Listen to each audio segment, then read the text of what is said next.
9가지 열매를 말씀해 주시는 갈라디아서 5장 22절과 23절을 보시면 그 마지막이 절제입니다.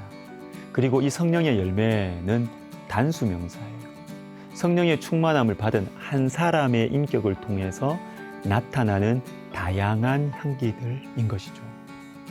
성령 충만한 한 사람에게서 사랑, 희락, 화평, 충성이 다 흘러나옵니다.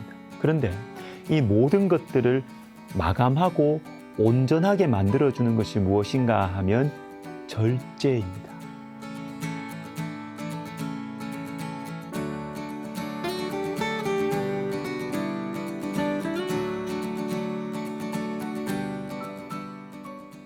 (14절과) 22절을 한번 집중적으로 생각해 보겠습니다. 14절은 성전 건축이 완성되는 전체 과정과 근본적인 이유를 보여줍니다. 대적들의 방해에도 불구하고 성전 건축이 형통하게 진행된 진짜 이유가 있다는 것입니다. 들어보세요. 유다 사람의 장로들이 선지자 학개와 이도의 손자 스가랴의 권면을 따랐으므로 성전 건축하는 일이 형통한지라. 이스라엘 하나님의 명령과 바사왕 고레스와 다리오와 아닥사스다의 조서를 따라 성전을 건축하여 일을 끝내되, 먼저 고레스와 다리오와 아닥사스다의 조서를 따라, 즉 이방 왕들이 일정 부분 역할을 했다는 것이죠. 그러나 그것보다 더 중요한 것, 더 우선되고 근본적인 이유가 있습니다. 그것은 선지자들의 권면을 따랐기 때문입니다. 그리고 이스라엘 하나님의 명령이 있었고 여호와께서 성전 건축하는 손을 힘있게 해주셨기 때문입니다. 하나님께서 하셨다는 것이죠. 여러분, 이방 왕들의 마음이 어떻게 움직여집니까? 그들이 어떻게 성전 건축을 돕는 조서를 내릴 수가 있습니까? 그리고 어쩌면 그것보다 더 힘든 일이 있었어요. 그것은 절망과 우울함에 빠져있는 하나님 백성들을 어떻게 일으키느냐 하는 것입니다. 16년이나 성전 건축 중단하고 자기 것 챙기는 것에 빠져있는 사람들의 마음을 어떻게 새롭게 할 수가 있겠어요? 그런데 하나님께서 하신 것이죠. 고린도전서 3장 7절, 그런즉 심는 이나 물 주는 이는 아무것도 아니로되 오직 자라게 하시는 이는 하나님뿐이니라.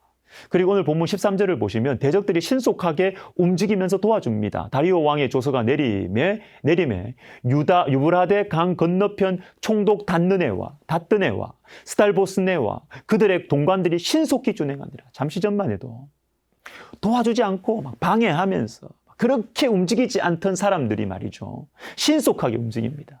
내가 사람을 움직이려고 할 때는 움직이지 않았는데 하나님이 역사하시니까 신속하게 움직이면서 도와주는 것입니다. 여러분, 하나님께서 사람을 움직이십니다.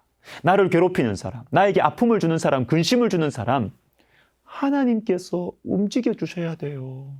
내가 막 작전 짜고 막 꾀를 내어서 그 사람을 움직이려고 하지 마세요. 하나님께서 옮겨 주실 때까지 기다리시기를 바랍니다. 그리고 하나님의 일은 이렇게 이루어집니다. 내 생각에는 좀 느린 것 같아 보이잖아요. 그러나 하나님의 때를 기다리고 하나님의 말씀을 따라가면 하나님께서 신속하게 행하시는 때가 오는 것입니다. 내가 움직이는 것보다 더 빨리 일이 이루어져요. 그러므로 여러분, 우리는 하나님의 때를 기다리면서 나의 길을 묵묵히 가면 됩니다. 하루하루를 하나님의 말씀 붙들고 살아가는 것이 미래를 위한 최선의 준비인 것입니다. 자, 이제는 16절부터 18절을 보십시오. 드디어 성전 봉헌식이 행해집니다. 감격스러운 시간이에요. 오랜 세월이 걸렸습니다. 많은 어려움들을 통과하면서 성전 재건이 이루어졌습니다. 바로 이것을 위해서 멀고 험한 광야길을 통과해서 걸어서 왔습니다. 감격스러운 날이에요. 그런데 이때 속죄제를 드립니다. 17절에 하나님의 성전 봉헌식을 행할 때에 수소 100마리와 수양 200마리와 어린 양 400마리를 드리고 또 이스라엘 지파의 수를 따라 숫 염소 12마리로 이스라엘 전체를 위하여 속죄제를 드리고, 속죄제. 여러분, 이 기쁜 날에 나의 죄와 우리 민족의 죄를 돌아보는 것입니다. 이어서 6월절, 1회 동안 즐겁게 지키는 이 무교절이 나오지만 성전 봉헌식과 속죄제가 6월절보다 먼저 있어요.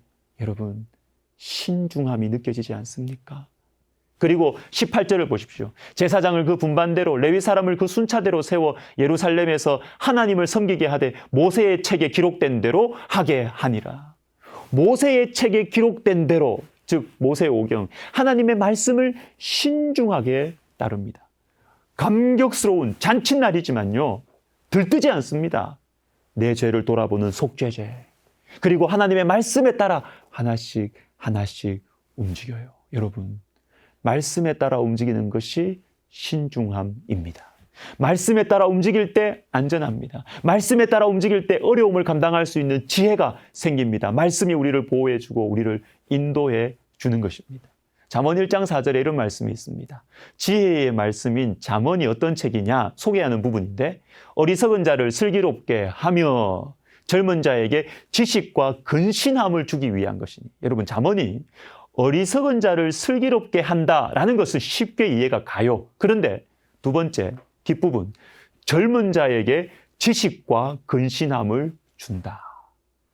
여러분, 젊은 자에게 지식을 주는 말씀이다. 이것도 이해하기가 쉬워요. 그러나 근신함을 준다는 말씀은 잠시 우리를 멈춰서게 만듭니다. 지식과 근신함은 같이 가야 돼요. 우리는 보통 지식이 많으면 근신하지 않습니다. 아는 게 많고 지식이 많으면 말을 많이 하죠. 교만해지기 쉬워요. 그래서 자기의 가지고 있는 이 지식들을 주체하지 못하고 막 말을 많이 합니다. 그러나 하나님께서 말씀하세요. 지식만 있어서는 안 돼. 지식과 근신함이 함께 있어야 된다. 여러분, 혹시 여러분에게 좋은 일 있습니까? 오늘 본문에 나오는 성전 봉헌식처럼 내가 원해왔던 것, 내가 수고하면서 가지고 싶었던 것 드디어 가지게 되었습니까? 신중하십시오. 근신하십시오. 그리고 신중하고 근신할 수 있는 방법은 하나님의 말씀을 묵상하는 것입니다. 기도하겠습니다. 하나님 아버지, 우리에게 좋은 일 허락하여 주십시오. 그러나 좋은 일 우리에게 주실 때 우리가 들떠거나 교만해지지 않고 그럴 때일수록 하나님 앞에서 내 중심을 살피고 하나님의 보호하심과 인도하심을 구하고 하나님의 말씀을 묵상하는 참된 지혜를 우리에게 허락하여 주옵소서. 예수님의 이름으로 기도하옵나이다. 아멘.